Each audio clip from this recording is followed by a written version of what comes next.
लालू, तेजस्वी और राबड़ी पर दिल्ली के राउज एवेन्यू कोर्ट में मामला चलने से जश्न मना रही बीजेपी के धुरंधरों की सांस अटक गई है।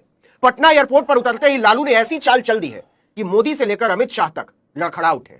अमित शाह का फोन तक नहीं उठा रहे हैं नीतीश। मोदी ने संदेश भेजा है कि बात कीजिए, लेकिन नीतीश ने कह दिया सवाल ही नहीं। अब बात नहीं, फैसला होगा।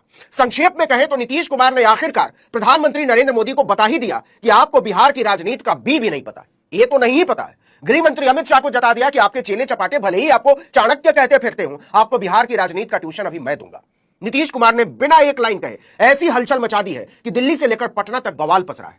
जिन लोगों को भी लग रहा था कि नीतीश का दिमाग काम नहीं कर रहा है और बीजेपी उनकी पार्टी को अपने चेलों के जरिए जैसे चलाना चाहेगी चला लेगी, उनकी बुद्धि हरी हो गई है। रात भर पटना के मुख्यमंत्री आवास एक अणे मार्ग में हलचल मची रही। काले शीशे वाली गाड़ियों में नेताओं का आना जाना लगा रहा। फिर सवेरे सवेरे तेजस्वी के सबसे भरोसेमंद राज्यसभा सांसद संजय यादव दूत बनकर नीतीश कुमार के दरबार में हाजिर हो गए। आरजेडी के जो उम्मीदवार दोपहर में सिंबल कलेक्ट करके नॉमिनेशन की तैयारी कर रहे थे, उन सब ने रात में ही अपनी अपनी गाड़ियां वापस लालू यादव के बंगले की तरफ मोड़ ली। मतलब दोपहर से शाम होते होते बिहार में सारा मामला ही पलट गया।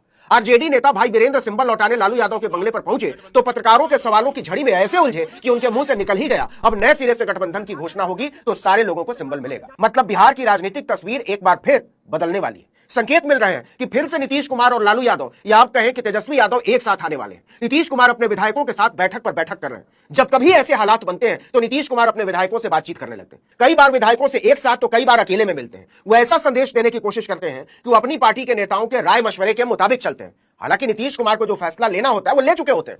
अगर आरजेडी के साथ एक बार फिर जाने का मन उन्होंने बना लिया है तो फैसला भी ले लिया होगा, लेकिन एक बार की वो इसे जाहिर नहीं होने देंगे। नीतीश बहुत महीन नेता है। अभी बैठकों का दौर चलेगा। पार्टी के नेताओं के साथ लंबी लंबी बैठकें होंगी। आरजेडी और जेडीयू के दूत एक दूसरे को संदेशों का आदान प्रदान करेंगे और इन सब के बीच बिहार की राजनीति का सस्पेंस जारी रहेगा। बीजेपी की सांस अटकी रहेगी।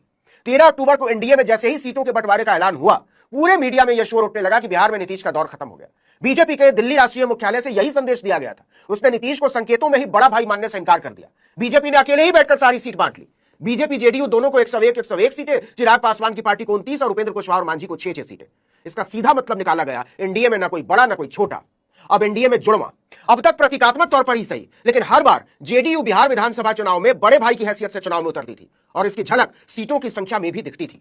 2020 के विधानसभा चुनाव में जेडीयू 115 सीटों पर चुनाव लड़ी तो बीजेपी 110 सीटों पर। लेकिन इस बार शुरुआत से ही लग रहा था कि मामला नीतीश कुमार के हाथ से बाहर निकल रहा है। नीतीश कुमार सीट बंटवारे पर अपनी राय तक नहीं दे रहे थे। सारी जिम्मेदारी संजय झा और ललन सिंह निभा रहे थे। नीतीश कुमार के रहते ऐसा पहली बार हो रहा था। 2015 तक तो यहां तक कहा जाता था कि बिहार में बीजेपी की सीटें ही नहीं, उम्मीदवार भी नीतीश कुमार तय करते हैं। ऐसे नीतीश को जब सीट बंटवारे में पूछा तक नहीं गया तो उनके धैर्य का बांध टूट गया। जब बीजेपी के प्रभारी धर्मेंद्र प्रधान ने 101 सीटों पर बीजेपी जेडीयू के चुनाव लड़ने का एक तरफा ऐलान किया ट्विटर पर, तो